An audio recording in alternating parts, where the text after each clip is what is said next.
दिया, अपने लोग की व्यवस्था इतनी कैसा उसको तोड़ दिया। मेरे बच्चा को इंसाफ दिलवा दीजिए बस, और कुछ नहीं चाहिए। मेरे बच्चा को इंसाफ दिला दीजिए, मेरे बच्चा को इंसाफ दिला दीजिए।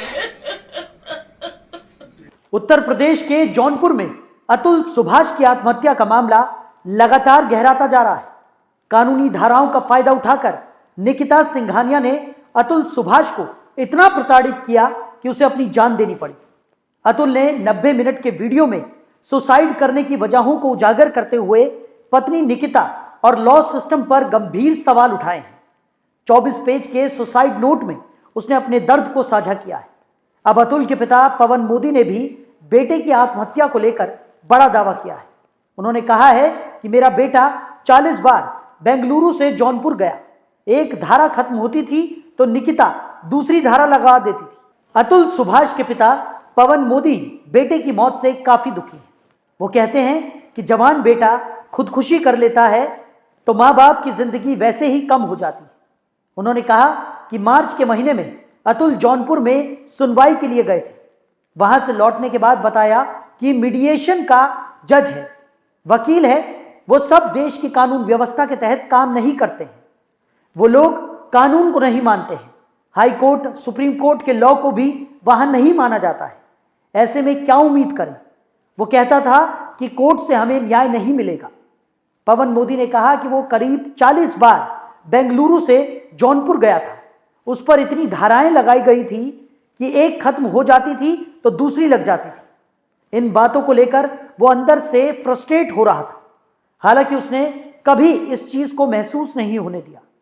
अचानक से उसकी मौत की खबर मिली तो अतुल सुभाष की आत्महत्या को लेकर पवन मोदी ने कहा कि रात करीब 1:30 बजे उसने हमारे छोटे बेटे को मेल किया। हमारे पास 3 बजे उसका फोन आया। उसके बाद हम लोग कैसे कैसे करके समस्तीपुर से पटना एयरपोर्ट पहुंचे, वहां से प्लेन लिया, दोपहर बाद बेंगलुरु पहुंचे। अतुल के पिता ने कहा कि उसने पत्नी पर जिस प्रकार का आरोप लगाया है वो 100% सही है। उन्होंने कहा कि उसमें एक आध इल्जाम छूट गया हो लेकिन कोई इल्जाम गलत नहीं है। पवन मोदी ने कहा कि हमारी पत्नी को कोई बीमारी नहीं थी। वो बेंगलुरु में 4 महीने रही। वहां के टेंशन को देखकर उसे डायबिटीज हो गया। उन्होंने कहा कि निकिता जब प्रेग्नेंट थी तो हमने अपनी पत्नी को उसकी देखरेख के लिए भेजा था। हम अकेले बिहार में रहते थे। पत्नी को बहू की मदद करने के लिए भेजा गया था। वहीं मोदी ने कहा कि बहू के आचार विचार को देखकर हमारी पत्नी को भी टेंशन होने लगी। पत्नी वो बोलती नहीं थी। हमारे बेटे को कितना टेंशन होता होगा यह हम नहीं बता सकते। उसने हार कर इस प्रकार का गंभीर कदम उठाया। अतुल सुभाष बेंगलुरु में एआई इंजीनियर था।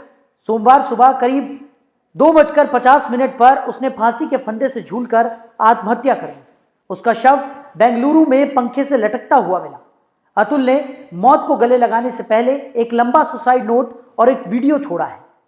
इसमें उसने पत्नी और उसके परिवार के टॉर्चर के बारे में बताया है। उसने एक जज पर भी गंभीर आरोप लगाए हैं। अतुल की मौत के बाद उनकी मां का भी रो रो कर बुरा हाल है। अतुल की मां अंजू मोदी रो रो कर बेटे के लिए इंसाफ की गुहार लगा रही है। उनकी चीख झंझोड़ रही है। वो कहती हैं कि मेरे बेटे को टॉर्चर किया गया, मेरे बेटे ने सब कुछ बर्दाश्त किया, हमें नहीं बताया, वो अंदर ही अंदर टूट गया था। मेरा बेटा बुढ़ापे का सहारा था, मुझे मेरा बेटा वापस चाहिए।